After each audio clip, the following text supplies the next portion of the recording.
මීට පෙර ඔයාලට පැහැදිලි කළේ පර්චේස් කරන අයිටම් එකක් RFQ ක්‍රියේට් වෙන අයිටම් එකක් කොහොමද මිනිමම් ඕඩර් ක්වොන්ටිටි එක රිෆර් කරලා ෂෙඩියුල් එක මාර්ගයෙන් ප්‍රොසෙස් ක්‍රියාවලිය සිදු වෙන්නේ කියලා මම දැන් ඔයාලට පැහැදිලි කරන්න බලාපොරොත්තු වෙනවා. අපි මැනුෆැක්චර් කරන අයිටම් එකක් ෂෙඩියුල් එක මාර්ගයෙන් රීऑඩර් ලෙවල් සෙට් කරලා රන් කළොත් කොහොමද ප්‍රොසෙස් එක වෙන්නේ කියලා.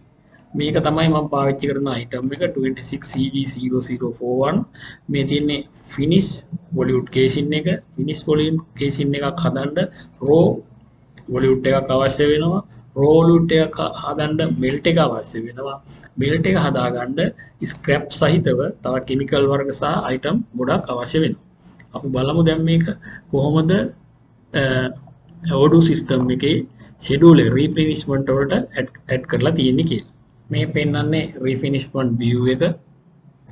මෙතන item එක තියෙනවා. මේ item එකට create වෙන manufacturing order එක මොන warehouse එකේද create වෙන්නේ කියලා තියෙනවා. on hand quantity එක forecasted route එක manufacturing trigger එක auto මම set කරලා තියෙන්නේ minimum quantity එක 20 maximum 25. දැන් මෙතන forecasted quantity එකක් නැති හින්දා මුළු maximum quantity එකටම manufacturing orders create වෙන විදිහට තමයි සිස්ටම් එකේ පෙන්නන. මෙතන on hand තිබුණා නම් on hand ප්‍රමාණය forecast column එකට add වෙනවා. ඊට අමතරව create වෙලා තියෙන manufacturing orders තිබ්බනම් ඒ ප්‍රමාණයත් සමග තමයි on hand ප්‍රමාණය forecasted එකේ පෙන්නන්නේ. එහෙම වුණා නම් ඒ දෙක අතර වෙනස maximum quantity හා forecasted quantity එක අතර වෙනස තමයි to order quantity එකේ පෙන්විය යුත්තේ. දැන් එහෙම නොවන හින්දා maximum quantity එකටම දැන් ෂෙඩියුල් එක රන් කරොත් manufacturing orders create වෙන්න ඕනේ. මෙතෙන්දී warehouse වල භාවිතා වෙන්නේ supply method එක වෙන්නේ stock එකේ item තියෙනවා නම් ඒ ප්‍රමාණය consider කරනවා stock එකේ item නැත්තම් තමයි route එක consider කරලා ඊළඟට වෙන්න ඕනේ operation එක මොකක්ද කියලා system එක තීරණය කරන්නේ. ඒ කියන්නේ ඊළඟ step එකේදී තායි manufacturing order එකක්ද create වෙන්න ඕනේ order level එක match කරගන්න නැත්නම් purchase order එකක්ද create වෙන්න ඕනේ reorder level එක match කරගන්න කියලා තීරණය වෙන්නේ supply කරන method එක වෙන on hand quantity එකේ තියෙන ප්‍රමාණය ගන්නවද එහෙම නැත්නම් trigger එක route එක අනුව trigger වෙනවද කියන එක. දැනට අපි set කරලා තියෙන්නේ on hand තියෙනවා නම් on hand ප්‍රමාණය ගන්න ඕනේ. on hand නැත්නම් route එකේ කියලා තියෙන විදිහට MO එකක් හෝ PO එකක් මාර්ගයෙන් තමයි reorder level එක fill කරගන්න ඕනේ කියලා. දැන් මේක run කරලා බලමු. operation run scheduler දැන් schedule එක run වෙලා තියෙනවා. forecasted quantity එකට 25ක් ඇවිල්ලා තියෙනවා. to order quantity එක 0 වෙලා තියෙනවා. මුලින් to order quantity එකේ තිබ්බ 25ට තමයි දැන් forecast quantity එක fill වෙලා තියෙන්නේ. දැන් අපි ඉන්නේ inventory app එකේ අපි දැන් ගිහිල්ලා බලමු මේ ක්‍රියේට් වුණ manufacturing orders කොහොමද manufacturing app එක මාර්ගයෙන් පෙන්වන්නේ කියලා. දැන් මේ ඉන්නේ manufacturing app එකේ. මෙතන පෙන්නනවා අද දිනට ක්‍රියේට් වුණ manufacturing orders තුනක් තියෙනවා. පළවෙනි එක තියෙනවා 26 එකට ක්‍රියේට් වුණ 25. දෙවෙනියට තියෙනවා 31 එකට ක්‍රියේට් වුණ 25. තුන්වෙනියට තියෙනවා 31 එක හදාගන්න ඕනේ melt වලට ක්‍රියේට් වුණ quantity එක. මේක බොම් එක මාර්ගයෙන් තමයි මේක කැල්කියුලේට් වෙන්නේ. බොම් එකේ කොච්චර quantity එකක් අවශ්‍යද එක item එකක් හදන්න ඕනේ කියන මෙතන පෙන්නනවා මේකේ reference එක 58 26 එකේ මේ 58 හදන්න ක්‍රියේට් වුණ MO එක තමයි මේ 59 කියලා පෙන්නන්නේ. ඒකේ පෙන්නනවා source document එක විදිහට 58. ඒ කියන්නේ මේ 31 එක ක්‍රියේට් වෙලා තියෙන්නේ මේ 58 MO එකට අවශ්‍ය වෙන හින්දා. මෙතන ක්‍රියේට් වෙලා තියෙන 60 ඒ 60 MO එක ක්‍රියේට් වෙලා තියෙන එකේ source එක වෙන්නේ 59. ඒ කියන්නේ මේ 60 ක්‍රියේට් උනේ මේ 59 MO එකට අවශ්‍ය නිසා. මේ විදිහට තමයි schedule එක මාර්ගයෙන් ක්‍රියේට් වුණ manufacturing orders පෙන්නන්නේ. දැන් අපි මේ පළවෙනි MO එකට ගිහිල්ලා බලමු MO එක පැත්තෙන් කොහොමද පෙන්නන්නේ කියලා. දැන් අපි ඉන්නේ 26 item එක හදන්න ක්‍රියේට් වුණ manufacturing order එක ඇතුළේ. මෙතන පෙන්නනවා 26 එක හදන්න 31 අවශ්‍ය ප්‍රමාණය මෙතනින් පෙන්නනවා. මෙතන පෙන්නනවා ට්‍රාන්සර්ස් දෙකක් ඒ වගේම child MO එකක්. මේ ට්‍රාන්සර්ස් දෙක ඇතුළට ගිහිල්ලා බැලුවොත් මෙතනින් වෙන්නේ PWMA warehouse එකට අවශ්‍යයි MWJC එකෙන් item.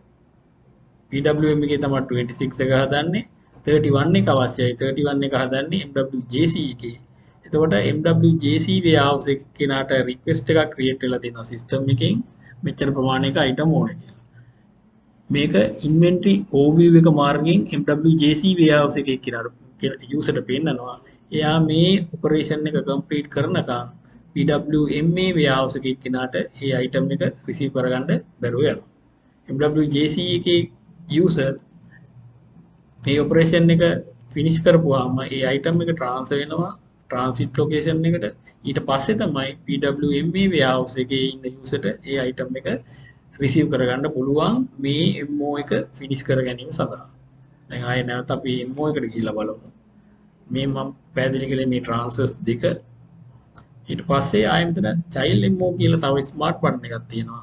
අපිට මේ manufacturing order එකේ මේ child MO කියන button එක click කරලා යන්න පුළුවන් මේ 31 item එක හැදෙන්න create වුණ manufacturing order එකට.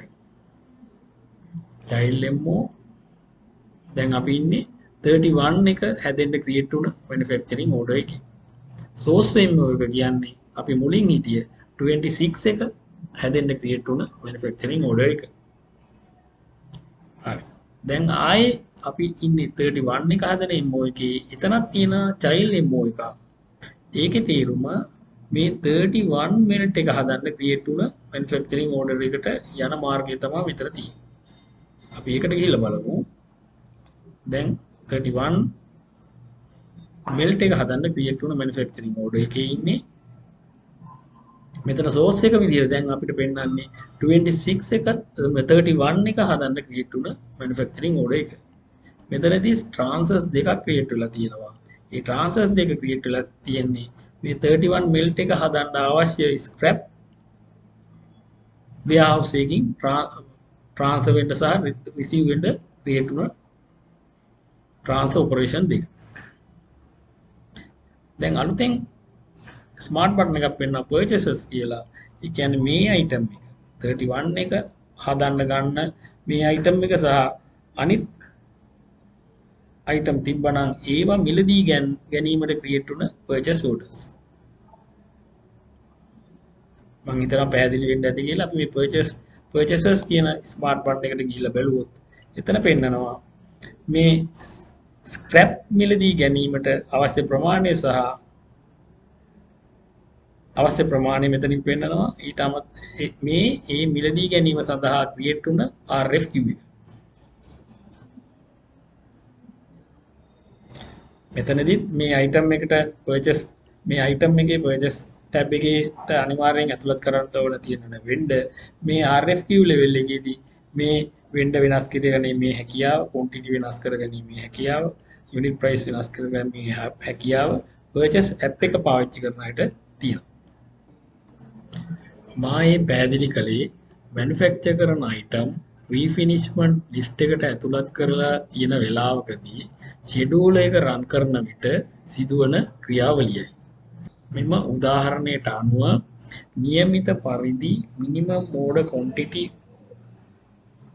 අනිකුත් item වල තිබුණා නම් 26CV0041 item එකට create වෙන්නේ එක manufacturing order එකයි. එසේ නොමැතිව තිබූ නිසා තමයි බොම් එකේ ඇති ඉතිරි item සඳහා manufacturing orders සහ purchase orders create වෙලා අපිට පෙන්වන්නේ.